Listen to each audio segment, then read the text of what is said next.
So this is the Patagonia Snowshot jacket. I'm James here at the Good Ride, and we're taking a look at this courtesy of Patagonia Bend. So thanks guys for bringing this out and let me borrow this for a little bit to talk about just the specs indoors so you can see how this fits for you.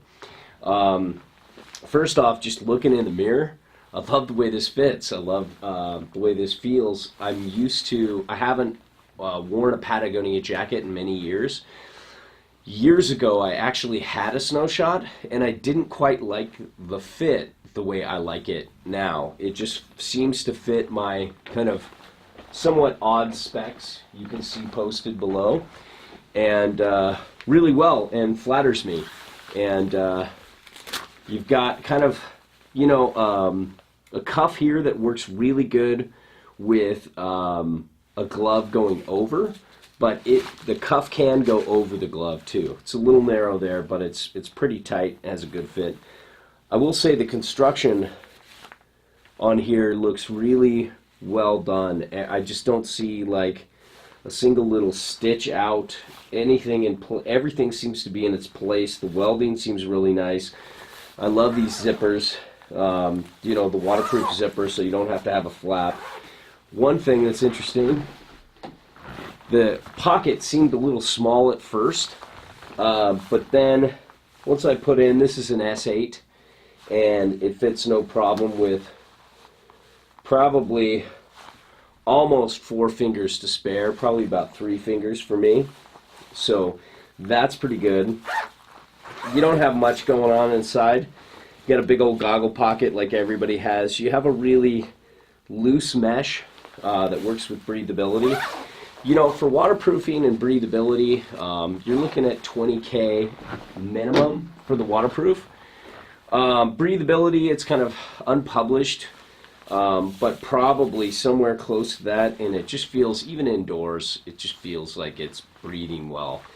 And H2No is not like Gore-Tex. Now help me out here, Grant, from Patagonia Bend. What is it? It's recycled? It's got a recycled polyester face fabric. Okay. And opposed to nylon with Gore-Tex. There you go. There you go. And the help from the rep, because I need that. Employee. Yeah. So, employee, you're representing Patagonia to me. So, yes, maybe improper terminology. My apologies. My apology for the improper terminology. So, we gotta, you know, I got this helmet on for a reason. We want to kind of see how this wraps. I love a contoured hood. You know, articulating hoods look good, but contoured hoods are really where it's at if you really want the best in protection on your face. And you can see it's just an easy tuck, and I have enough room to get my mouth out, so it's really well-designed hood. This is a Smith Vantage. It's a small profile helmet, so it fits in most hoods really good, but still, even this, real easy for me to check my 6. Just the slightest to catch at the end, but not much. So this is very much helmet compatible, and that's really good because I do like that. You got a double fleece lined pocket here in the front, and it's kind of interesting. It definitely angles down. It's an easy entry. It just says come on in, and it's just not that deep though. So if you're really gonna, but what I would like trying to go deep, it's not the right pocket for you. Yeah, I can't go deep with this. And well, that's another story for the rest of my life, but that's another story for another time. But I do like, though, this angle, that it does come out all the way across to here. And I like the angle down, but if you wanted to, let's say, put an action camera in, it would fit in here and go all the way out here, so it would hold just about the same as a square pocket, and it would be a little easier to do it because all you do is like zip up, or do it the opposite way, put the camera down here and let it come across, but it would work. And I like that. And I love the double fleece lined pocket.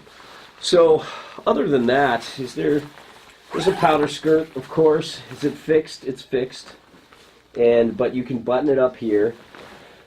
I like it fixed because I'd just unzip it and lose it if I didn't. Huge armpit zips. Oh, really? Yeah. I always forget the pit zips. Oh, sweet. Okay, what I love about pit zips is when they're unmeshed, because you can just really air it out.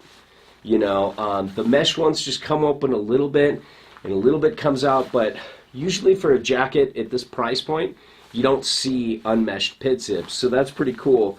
I really like that, and it's just a really light